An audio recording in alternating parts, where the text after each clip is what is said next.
One of the disappointments, if you want to call it that, of being a parish priest is that it is not at all unusual for parishioners here and there, especially older parishioners, to suddenly announce to me that they have lost their faith, that they simply no longer believe in the God we meet in Jesus Christ, and they fade away. Folks who at one time were active members of a congregation no longer go to church. They no longer see a need to be in relationship with Jesus.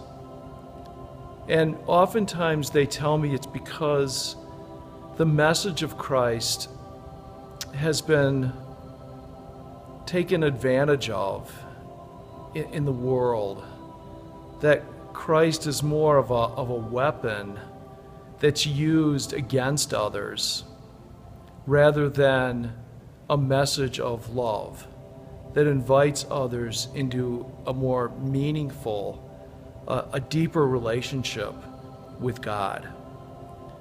On Good Friday, the Church, in its solemn collects, prays specifically for all those who have not received the gospel of Christ, for those who have never heard the word of salvation, for those who have lost their faith, for those hardened by sin or indifference, for the contemptuous and the scornful, for those who are enemies of the cross of Christ and persecutors of his disciples, for those who in the name of Christ have persecuted others. That prayer is kind of haunting because I know it to be true.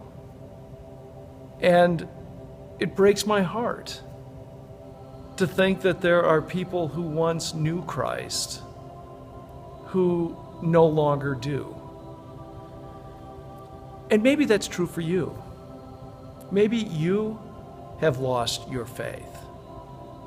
My reminder to you this week is that even if that is true, that you no longer believe, that you're indifferent, that you just don't care,